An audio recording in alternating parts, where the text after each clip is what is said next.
सारे तीर्थ बार बार, गंगा सागर एक बार, ऐसा क्यों कहा गया है? गंगा सागर एक प्रसिद्ध तीर्थ स्थान है जिसका पौराणिक काल से बहुत महत्व है। गंगा सागर वो स्थान है जहाँ गंगा नदी बंगाल की खाड़ी में समुद्र से मिलती है। कहा जाता है कि सभी तीर्थों की यात्रा का फल तब तक नहीं मिलता जब तक आप गंगा सागर नहीं जाते। मकर संक्रांति के दिन गंगा सागर में स्नान दान का सर्वाधिक महत्व बताया गया है। सारे तीर्थ बार बार, गंगा सागर एक बार। इस कहावत के पीछे दो कारण बताए जाते हैं। पहला कारण, गंगा सागर को महातीर्थ कहा गया है क्योंकि माना गया है कि सारे तीर्थों का फल गंगा सागर आने से मिल जाता है।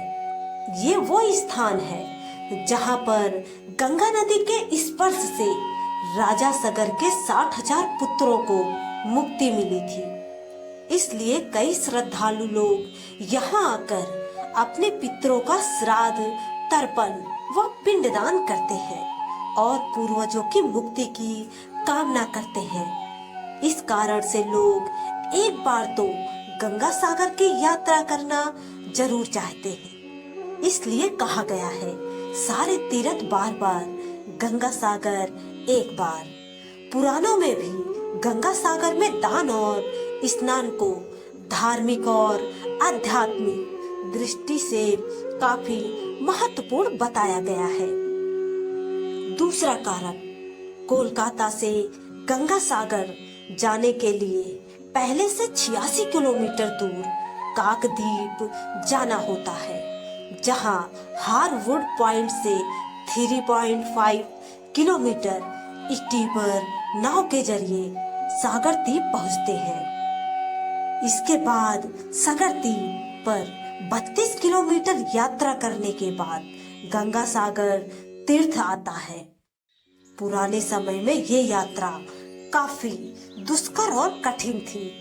कई दिन से यात्रा करने के बाद लोग गंगा सागर पहुंच पाते हैं, इसलिए लोग दोबारा जाने की सोचते भी नहीं। इसलिए लोग कहने लगे, सारे तीर्थ बार बार, गंगा सागर एक बार। गंगा सागर की कहानी क्या है? रामायण की एक कथा के अनुसार अयोध्या के राजा सगर अश्वमेध यज्ञ कर रहे थे।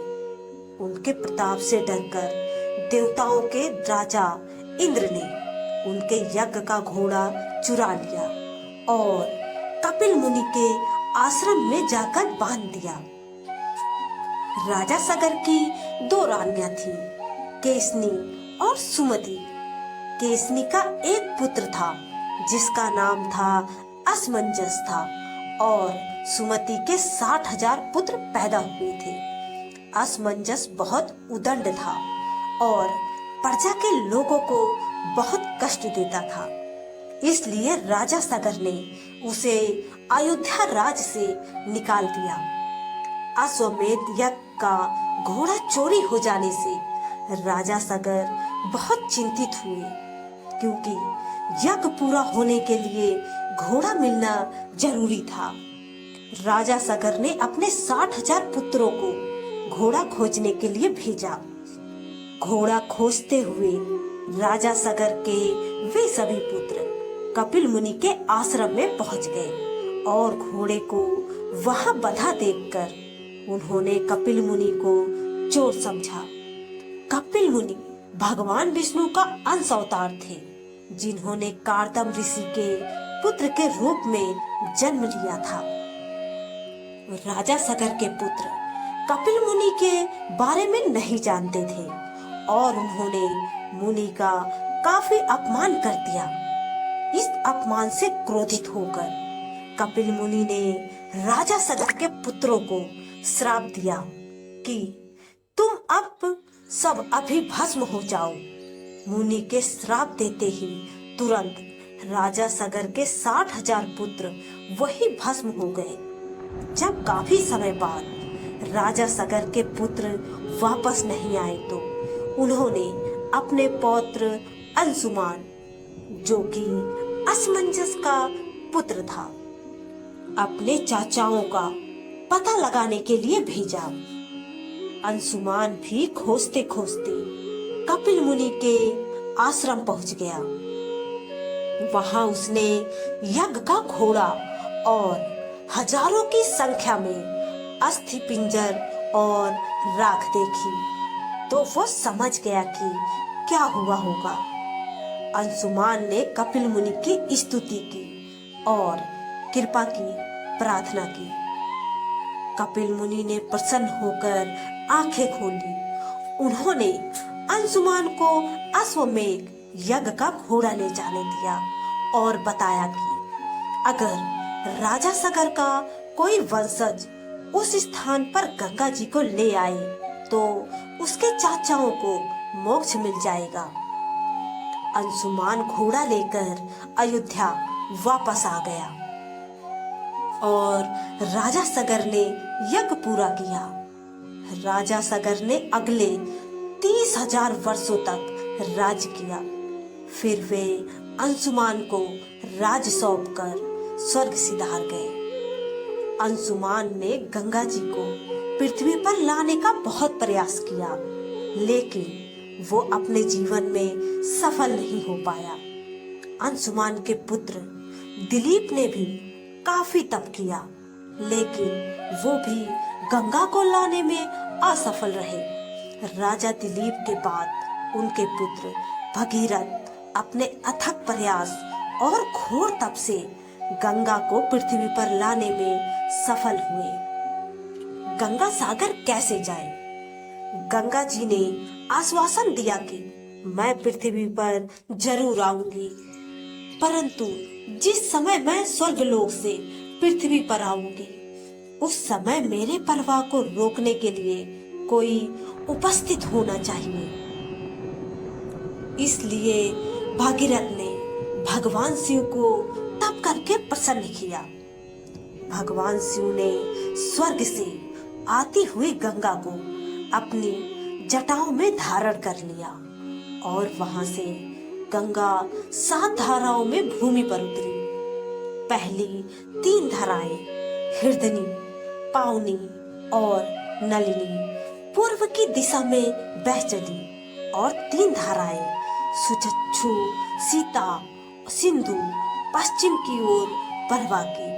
7वां प्रवाह भगीरथ के बताए रास्ते पर बढ़ चला और आगे आगे भगीरथ रथ में चलते गए।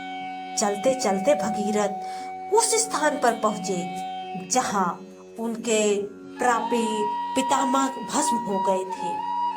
माँ गंगा उनके अवशेषों के ऊपर से बहते हुए राजा सागर के 60,000 पुत्रों का उद्धार करते हुए जाकर सागर में मिल गई। राजा भगीरथ ने गंगा जी को पृथ्वी पर लाया, इसलिए गंगा का नाम एक नाम भगीरथी भी है। गंगा सागर का मेला, जिस स्थान पर राजा सागर के पुत्रों को मुक्ति मिली, गंगा सागर वही स्थान है। यहाँ पर कपिल मुनि का मंदिर है जहाँ लोग दर्शन के लिए जाते हैं। गंगा जी जिस दिन पृथ्वी पर अवतरित हुई वो मकर संक्रांति का दिन था।